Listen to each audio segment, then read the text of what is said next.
Matthieu, chapitre 5. À la vue de ces foules, Jésus monta sur la montagne. Il s'assit et ses disciples s'approchèrent de lui. Puis il prit la parole pour les enseigner. Il dit, « Heureux ceux qui reconnaissent leur pauvreté spirituelle, car le royaume des cieux leur appartient. Heureux ceux qui pleurent, car ils seront consolés. Heureux ceux qui sont doux, car ils hériteront la terre. Heureux ceux qui ont faim et soif de la justice, car ils seront rassasiés. Heureux ceux qui font preuve de bonté, car on aura de la bonté pour eux. Heureux ceux qui ont le cœur pur, car ils verront Dieu.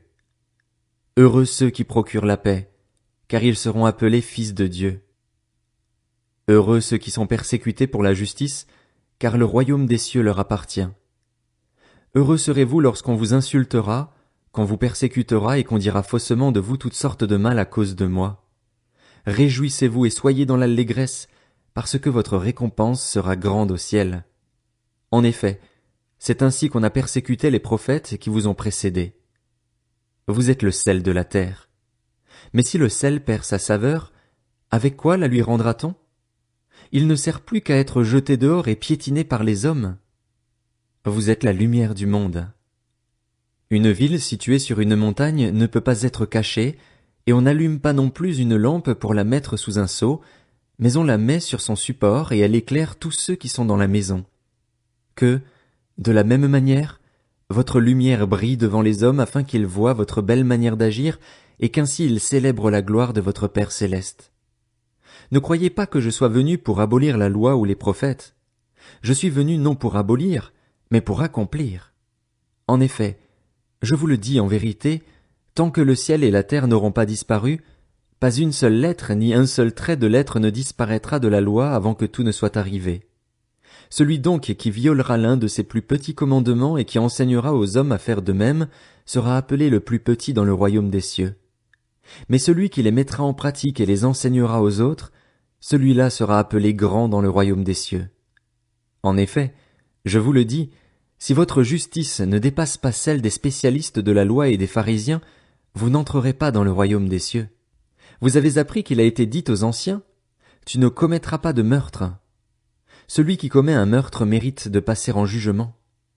Mais moi je vous dis, tout homme qui se met, sans raison, en colère contre son frère mérite de passer en jugement. Celui qui traite son frère d'imbécile mérite d'être puni par le tribunal, et celui qui le traite de fou mérite d'être puni par le feu de l'enfer.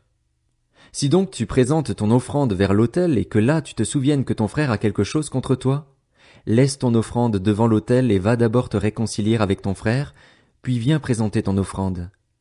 Mets-toi rapidement d'accord avec ton adversaire, pendant que tu es en chemin avec lui, de peur qu'il ne te livre au juge, que le juge ne te livre à l'officier de justice et que tu ne sois mis en prison. Je te le dis en vérité, tu n'en sortiras pas avant d'avoir remboursé jusqu'au dernier centime. Vous avez appris qu'il a été dit, tu ne commettras pas d'adultère. Mais moi je vous dis, tout homme qui regarde une femme pour la convoiter a déjà commis un adultère avec elle dans son cœur. Si ton œil droit te pousse à mal agir, arrache-le et jette-le loin de toi, car il vaut mieux pour toi subir la perte d'un seul de tes membres que de voir ton corps entier jeté en enfer.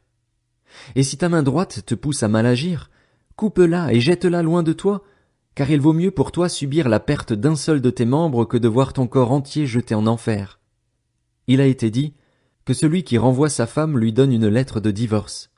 Mais moi, je vous dis, celui qui renvoie sa femme, sauf pour cause d'infidélité, l'expose à devenir adultère, et celui qui épouse une femme divorcée commet un adultère.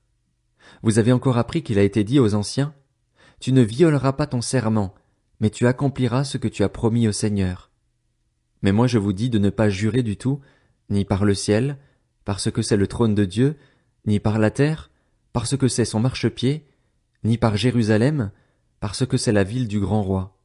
Ne jure pas non plus par ta tête, car tu ne peux pas rendre blanc ou noir un seul cheveu.